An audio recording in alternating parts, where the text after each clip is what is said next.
Good morning, Professor and our fellow peers. Today's case presentation is on the topic of managing global competitive dynamics and is presented by Rhoda Kamardeen Aziz, Karampreet Kaur, and I, Balraj Kathuria.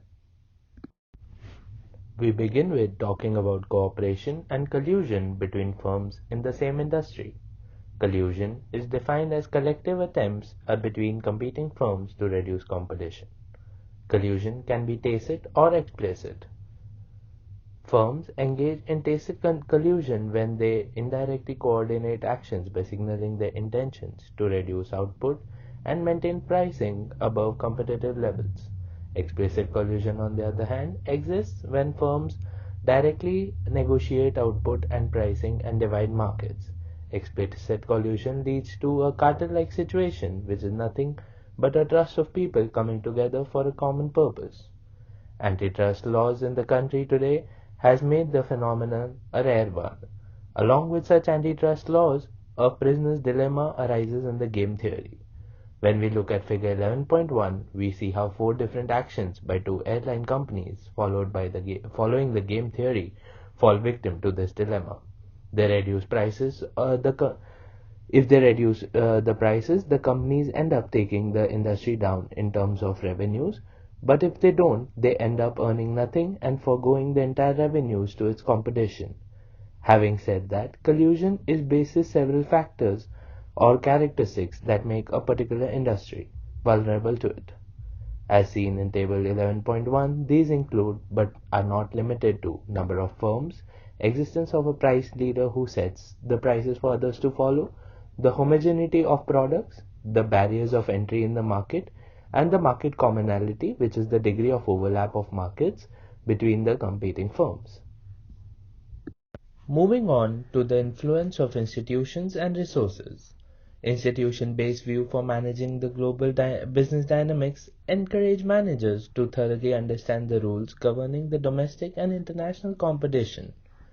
The competition policy determines the institutional mix of competition and cooperation that gives rise to the market system. The major branch we look at is the antitrust policy, which is designed to fight the monopolies and cartels. Competition and antitrust policy together seek the balance, efficiency, and fairness. Dumping is defined as an exporter selling below costs abroad and planning to raise prices after eliminating local rivals. The anti-dumping law has been put into effect in order to stop dumping, which in turn gives leverage to sell below costs and ruin the market balance for the other firms by creating a monopoly-like situation. But this is mostly applied for foreign firms, and domestic firms slip under the radar often. This is further exploited to increase stock prices and give more benefit to local US firms as they are favored by the government policies. Coming to the resource-based view, the dynamics are influenced by the facts that firms' resources must create a value, like conducting launches and responding to challenges. Rarity by nature or nurture is key in conducting business. For example, Emirates is supported by a supportive government in Dubai as compared to British Airways in London, thus providing the latter with less of a free hand. How successfully the rivals are imitating each other and augmenting it, developing an organization with a culture to attack and create value gives a competitive influence. Lastly, resource similarity tells us that the extent to which a given competitor possesses strategic endowment comparable to the local firms. This, when drawn with market commonality, can let us interpret the intensity of rivalry between the firms as seen in the framework figure 11.3. An attack is defined as the initial set of actions undertaken to gain a competitive edge in the form of advertising campaigns, price cuts, market entries, new products, and even lawsuits. Consequently, a counterattack is thus defined as the above set of actions if undertaken in response to an attack. They are encouraged by three drivers: awareness, motivation, and capability. Whether the firms are aware of the attack basis its subtlety, if they are motivated to respond to the attack basis the scale of the attack, and thirdly, if they are capable to respond to the attack in terms of their organizational feasibility. Minimizing the above drivers lead to unopposed and thus successful attacks. Coming to the blue ocean strategy. In order to explore the unexplored markets, read the blue ocean, the strategy aims to avoid saturated markets and enter new higher potential markets. For example, the Azul Airlines startup in Brazil tends to avoid the most busiest route between Sao Paulo and Rio de Janeiro because it already has more than 280 daily flights, refer table 11.2, making the sector very saturated. Hence, to not lose their business and using the blue ocean strategy, the startup explores other routes and for their revenue. Firms don't always attack, but sometimes tend to cooperate and work hand in hand. They signal their cooperation by entering new markets to build forbearance, by establishing multi-market contact. Case in point is the airlines that meet in many sectors are less aggressive. By sending open signals for truce, by enlisting government to intermediate the truce, and by organizing strategic alliances with rivals. While a lot is said about the multinational enterprises and their rivalries, we do not know much about how domestic firms deal with M&E attacks. Having the choices to cooperate or compete, local firms tend to adopt either of the four strategic postures seen in figure 11.4.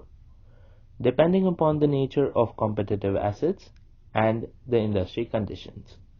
Cell 3 shows how in certain industries the globalizing pressures are low and the local firms can defend their turf owing to their superior local market knowledge. Cell 4 displays industries where pressures for globalization are yet low, but the local firms yet possess skills that could be transferable overseas, hence moving into an extender strategy. Cell 1 depicts firms competing in industries with high globalizing pressures, hence they cooperate through joint ventures and sell-offs with M&Es moving into a dodger strategy. Finally, in Cell 2, we see some firms engage in rapid learning and expand overseas moving into a contender strategy, such as Chinese cell phone makers Lenovo, Huawei, etc. Two arguments exist against the practice of imposing anti-dumping restrictions on foreign firms. First is that selling below cost is often difficult to prove as a case because of the ambiguity of costs. Second is that even if the foreign firms are doing that, it is merely a competitive action. If domestic firms are not liable in such a scenario, why foreign firms? A response to which is that they tend to drive out local rivals and engage in predatory pricing. A solution is thus to phase out these anti-dumping laws and use the same standards against domestic predator pricing. However, since domestically it's a difficult case, dumping, if legalized, can be fostered, rewarded, and be consumer welfare enhancing. In the second debate, competitive versus antitrust policy, general managers deploy strategies in order for their firms to compete in the market. But antitrust officials tend to hinder the execution of these strategies as they believe that the absence of intervention, the competitive advantage will last forever and the firms will have a monopoly. But managers of firms understand that given the rapid technology changes, new entrants, global competition, no competitive advantage can last forever. Hence arguments are made that the policies were drafted in old realities of business domestically, and the fact that anti-competitive could just mean hyper-competitive. And thirdly, they create strategic confusions and forces managers to not do the needful. And finally, that they are unfair as they discriminate against other firms. Thank you, Balraj. So I am going to talk about China, an emerging market for business jet makers. So the first reason the foreign jet makers is hungry to enter in China because China is the third largest in the world behind Russia and Canada, and a high population is also the reason. So the large territory and the population, which means both are the greatest scope for the corporate jets for the business travels. China is also considered to be the world's second largest number of billionaires behind the United States. As a result, the number of the buyers increased to buy the private jets or the business jets. The increasing market demand for air travel gives a positive signal for the foreign jet makers. So as the evident with the increasing number, which is as the evident with the increasing number of the regional airports also. If we talk about the culture, there is an increase in number of the wealthy people in Chinese culture who always find the way to show off their social status by purchasing the private jets, luxurious houses. The rich in China have the tendency of purchasing biggest size and the longest range jets to make an impression on their friends. Some of them even cannot wait for 1 or 2 years. So what they do, they buy the used jets just to show their status in the society. The last is the fastest growing demand in the next 20 years. According to the experts, it has been estimated that in the next 20 years, demand in China will be the third largest in the world.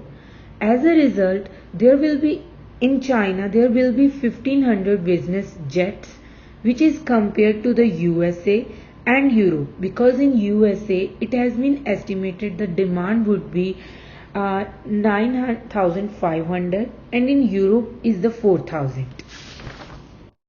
So how the institution affect the growth of the corporate jet industry is explained by the following points.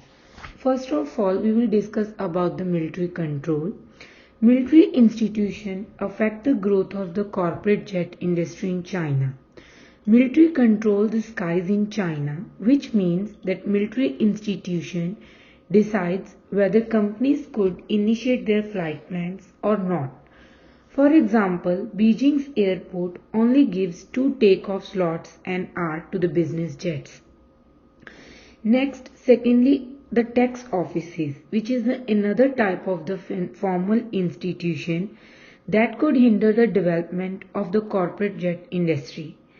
Government officials are intended to create a new luxury tax which is disruptive for the jet industry.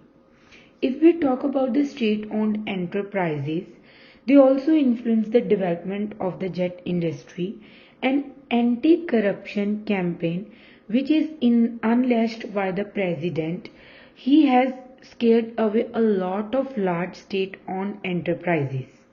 Before this campaign, they used to make up approximately 15% of the jet market share in China. But however, after the campaign, the figure has just been decreased to 5%, which means the state-owned enterprises also hinder the growth of the jet industry. While the institution barriers persist, the government has offered a glimpse of hope. It seems to have realized the value of the business aviation.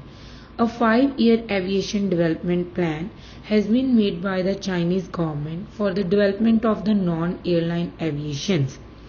Even the Chinese government has also given the permissions to the military to give up some chunks of airspace which can give the more permission for the business jets or leave the room for the business jets. The industry has been marketing and lobbying intensely, which claims that business aviation is not merely a luxury but also a productivity booster that can propel the aviation firms and the China's growth to the new heights. So all these 3 measures will take China's jet industry to a new height. Each business jet manufacturer is attempting to outperform the other by combining the resources and the capabilities. Beech Hawker, Gulfstream of United States, Dassault of the France and Learjet of Canada. All these are owned by the Bombardier, which is known as the traditional competitors. All these traditional competitors are carrying 8 to 12 passengers, and all these offer privacy, luxury, and often very long range. The top three larger jet makers, Boeing, Airbus, and Embraer of Brazil, Boeing business jet has the capacity of up to 60 passengers.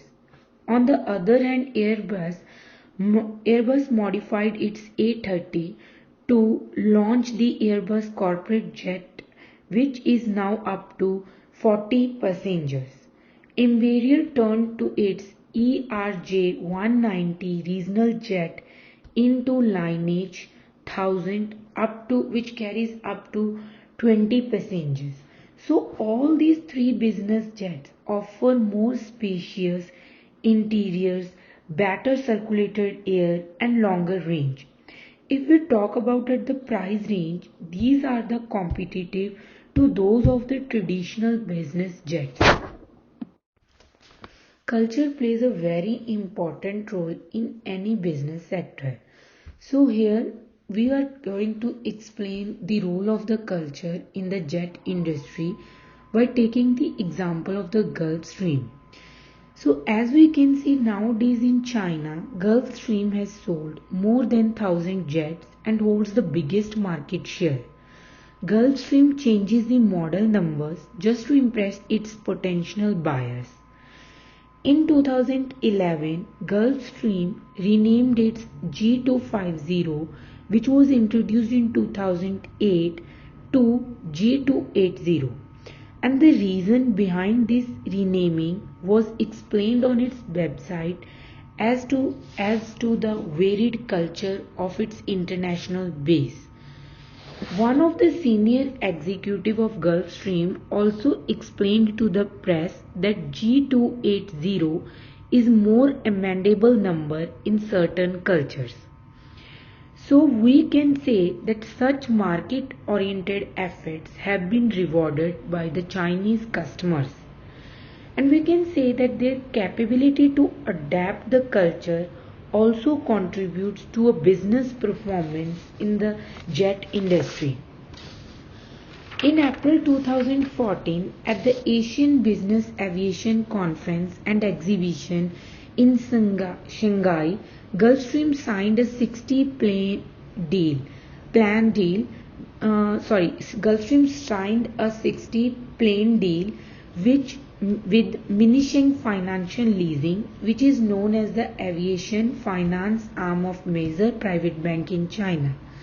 This is one of the largest deal for the Gulfstream in the worldwide.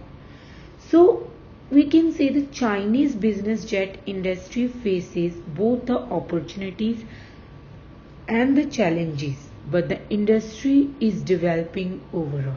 Thank you. The first case question is, why are corporate jet makers so eager to enter China? To begin with, the business jet makers industry is literally just taking off. They arrived in China as recently as in 2003. It is also very clear that business jets are ideal for China because China has a vast territory, the third largest in the world behind Russia and Canada, suitable for flying. China has also amassed the world's second largest number of billionaires behind the United States and is rapidly churning out new ones who can afford to buy jets. Yet, only fewer than 400 business jets currently fly in China, a number that is not only smaller than the number in Brazil and Mexico, but also smaller than what can be found in one single airport, Orange County Airport outside Los Angeles in the United States. Experts have also estimated that in the next 20 years, demand in China will be the third largest in the world, resulting in 1,500 business jets, behind 9,500 in the United States and 4,000 in Europe. No wonder corporate jet makers are so eager to enter China to take advantage of the untapped market opportunities that exist there. The second case question is, from an institution-based view, what needs to be done to enhance the prospects of this industry in China? The skies in China are formally controlled by the military, and flight plans have to be submitted via a cumbersome process. Beijing's airport only gives 2 takeoff slots an hour to business jets, which means very reduced number of takeoff slots are given to business jets, thereby impacting profitability. Buyers importing jets are hit by onerous duties and taxes, and officials have talked about slapping a new luxury tax on top of those. Hence, to enhance the prospect of this industry in China, the following measures need to be taken. 1. Military needs to hands off control of the airspace to ease the process of flight plan submission. Secondly, more takeoff slots to be allotted to business jet owners. This will make it more profitable and attractive to new entrants into the industry. Reduce duties and taxes on jet buyers as opposed to adding additional luxury taxes. Aggressive marketing and lobbying to attract more jet buyers. We therefore believe that if these measures are taken, the prospect of business jet makers in China will be enhanced from an institution-based view. The final case question is, from a resource-based view, what does it take to win in China? Leveraging resources and capabilities, each business jet maker is endeavoring to outshine the other. The traditional players in the industry offer privacy, luxury, and often very long-range travels. The new ultra-large business jet players in the likes of Boeing offer more spacious interiors, better circulated air due to their larger cabin, and longer range, at price ranges competitive to those of the traditional business jet players. As the industry takes off, rising signs of sophistication emerge. A decade ago, the first Chinese buyers tended to pay cash and flew rarely, only to impress friends. Today's buyers often take advantage of financing or leasing, as evidenced by the Gulfstream Minsk-Heng deal. They fly more and endeavor to get more bang out of their pockets or yuans. Some of them cannot wait for 1 to 2 years, so they have done something unthinkable for the super rich, that is, buying used jets. To this end, we believe that to win in China, a competitor must consider the following resources: privacy, luxury, long-range travels, spacious interior with enlarged cabins, culturally sensitive, availability of financing options and sophisticated financing options, competitive prices. With this, we believe that a competitor can comfortably win in China with all these resources in place.